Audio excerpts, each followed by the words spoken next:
Derecho. D-E-R-E-C-H-O. Derecho. And I don't know if I'm pronouncing that exactly right, but here is the definition. It is a line of intense, widespread, and fast-moving windstorms and sometimes thunderstorms that moves across a great distance and is characterized by damaging winds. And so they call it a derecho. It apparently comes from a Spanish word that means direct and straight. Now here's what's blowing my mind. The word derech in Hebrew is way. Derecho means his way. Should mention that there are multiple fires in Colorado as well, as smoke engulfs the Colorado Rockies. But the heat is really across west of the Rockies, and here's where a well-defined process to have that crop adjusted and then coverage levels applied. And so that's not something that ever makes a farmer whole, but it is an important safety net, an important risk management tool, and a lot of folks will be dealing with those and working through that process this year. So again, saw a variety of damage. I know a lot of folks have questions around what the crop looked like. We've seen everything from a crop that's completely flat to a crop that's bent over and everything in between, some of it all in the same field. So this will truly be a situation where we'll have to kind of wait and see what the next few days and weeks bring. And ultimately, when folks get into the field this fall, we'll know the full extent. Continuing the conversation on the challenges in Iowa, on the line with us is Mike Kinley. He's the CEO of Mid-Iowa Co-op. Mike, welcome to the show. Thanks, Chad. Good to see you guys. Mike, certainly everybody's had their eyes glued to social media. There's a lot of reports coming out of Iowa about the devastation from these storms, more than just the crop, certainly the storage infrastructure. And I know you guys have a lot of facilities there in central Iowa. Talk about the effects of the storm on you this week.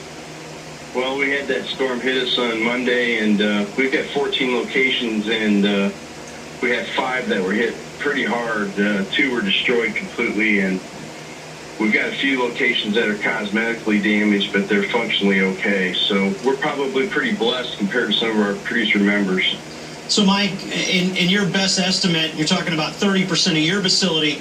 I have to suspect from a producer level, the damage is considerably more than 30%. You're absolutely correct, Chad. When I go across the country surveying the damage, I'm going to say it's north of 65% of all grain setups on farm have been damaged and are probably not functional in our area. So, Mike, we are 60 days-ish from harvest. What's going to happen? What is the Mid-Iowa solution? Well, Mike, we're kind of a get-or-done kind of company, so we started immediately after that storm went through, picking up and cleaning up what we could. We've got demolition contractors on site this coming Monday, and we've got an extremely aggressive schedule with the bin suppliers and bin builders to get these 2 large elevators of ours functional by harvest. We know that the crop in its current state has been damaged significantly. We also know that because of its damage, harvesting that crop is going to be extremely difficult, so we may see some different kind of a duration or timing in the harvest of this crop. So all these variables come together. Fortunately enough, our company had planned, due to the size of the crop that we anticipated, our company had planned to add nearly 4 million more bushel of storage with conditioned ground piles and the like. And so we're in a position to essentially have half the capacity we lost on the ground anyway. So you've just got to pull on all these different levers to hope you can create a picture that supports our farmer members. That's the only way to do it, Mike. Keep your shoulder to the wheel. We're all with you. Thanks so much for taking the time to chat with us. You betcha, guys. Have a good day. We've heard a couple stories from Iowa this week about the active weather. Greg, let's talk a little bit more about that. We sure don't see that very often. No, nor use that term derecho, a right-moving or right-turning, fast-moving outbreak of showers and thunderstorms. Interestingly coined and discovered by University of Iowa professor Gustavus Detlev Heinrichs back in the late 1880s.